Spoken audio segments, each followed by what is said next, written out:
Қайырлы күн, құрметті оқушылар. Біздің бүгінгі өтетін тақырыбымыз жалпы мемлекет нысаны тақырыбы өте оңай тақырыптардың бірі. Жалпы мемлекет нысаны дегеніміз не? Ол үшке бөлінеді. Басқару нысаны, мемлекет құрылым нысаны, саяси режим нысаны. Мемлекет нысаны дегеніміз, яғни мемлекет қалай басқарылады, мемлекеттің көрінісі деген мақсатта ғой. Енді үшке бөлінеді: басқару, құрылым және саяси режим. Басқару нысаны бізде екіге бөлінеді: республика және монархия. Монархия дегеніміз ол бізде дара билік деген мағынаны білдіреді. Монархияның өзі екіге бөлінеді: абсолютті және шектелген. Абсолютті дегеніміз ол бізде шексіз билік, шектелген билік конституция арқылы шектеледі екен. Енді абсолютті билікке біз көбінесе мынандай мысалдар келтіретінбіз: Шыңғыс хан, Шыңғыс хан, яғни кім адамды өлтіргісі келеді, кімді өлтіргісі келеді, кімге соғыс ашқысы келеді, білмеймін, яғни кез келген нәрсеге шексіз билік жүргізе алады. Және конституциялық монархия дейтін бар. Ол бізде шектелген, яғни белгілі бір тұрғыда заңның негізіне шектеледі. Келесі республикалық басқару жүйесі. Ол бізде үшке бөлінеді: президенттік, парламенттік және аралас. Кеттік. Президенттік дегеніміз не? Президенттің қолында болады. Президент басқарады, президент ішкі және сыртқы саясатты жүргізеді, президент қол қояды, халықаралық келісімдерге келеді деген сияқты. Яғни үстемдіктің барлығы ол бізде президентте болады. Ал парламенттікте, яғни парламенттікте көбірек, қалай дейін, билік көбірек парламентте болады. Президентте онымен қатар жұмыс атқарады, яғни өз қызметін жүзеге асырады, бірақ үлестің көпшілік бөлігі ол бізде парламенттікте. Яғни парламент шешеді, парламент негіздейді деген сияқты. Келесі аралас. Аралас ол бізде 50-50, 50. Яғни президент бар және парламент бар.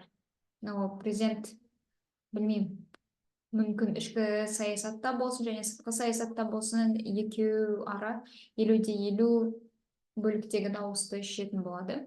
Келесі бізде мемлекеттік құрылым нысаны екіге бөлінеді: күрделі және жай. Яғни оған унитарлы деп айтамыз. Унитарлы дегеніміз бір ортақ, яғни мысалы Қазақстан Республикасы бізде унитарлы мемлекет. Не үшін?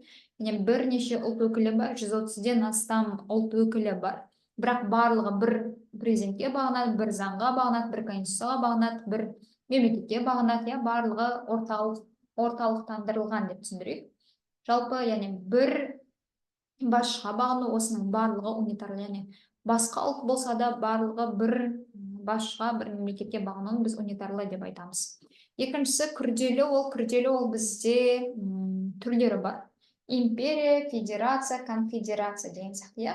Империя бізде атайтып тұр, не? Күшпен басып алу. Күшпен басып алуымыз бізде көбінесе. Оған Герман империясы кезіндегі Османский империя жатады. Келесі федерация. Федерация ол бізде бірнеше республикадан құралған, яғни өзінің еркімен, яғни құралған республикалардың жинақталуы ол бізде федерация болып саналады. Ал империя ол бізде күшпен басып алу. Тоже бірнеше мемлекеттерден құралған, бірақ сен күшпен басып алу арқылы сен құрадың. Ал федерацияда ерікті түрде құрылады. Ал конфедерация негізі кітаптарыңызда мағынасы жағынан мүмкін келіңкіремеді, немесе мен қате түсіндім, бірақ конфедерацияны былай қарастырсақ болады. Мысалы, яғни белгілі бір мақсатқа жинақталған мемлекеттерді біз конфедерация деп айтамыз. Келесі жарайды, саяси режим нысаны. Саяси режим нысаны ол бізде екіге бөлінеді: демократиялық және антидемократиялық. Демократиялық дегеніміз атайтып тұр, халықтың билігі. Демос дегеніміз халық, халықтың билігі, халық басқарады. Яғни демократиялықтың өзіндік белгілері бар. Яғни ой бостандығы, шешім бостандығы, пікір бостандығы деген сияқты. Сол кезде, мысалы, пікір бостандығында болсын, халық емін-еркін өзінің пікірін білдіре алады. Ой бостандығы, халық өзінің ойын емін-еркін білдіре алады. Білмеймін, сайлау бостандығы, халық яғни еркін түрде сайлау жұмыстарын жүргізе алады деген сияқты.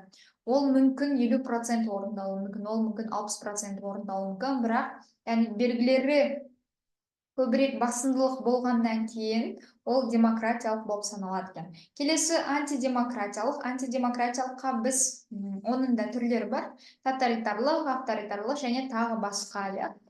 Көбінесе Сталин немесе Ленин кездерін айтамыз. Яғни мысалы, былай айтсақ болады: белгілі бір тұрғыда сізге 1 тонна өндіру қажет деп мемлекет тарапынан ұсыныс білдіріледі. Ұсыныс емес, яғни міндеттер жүктелетін болады.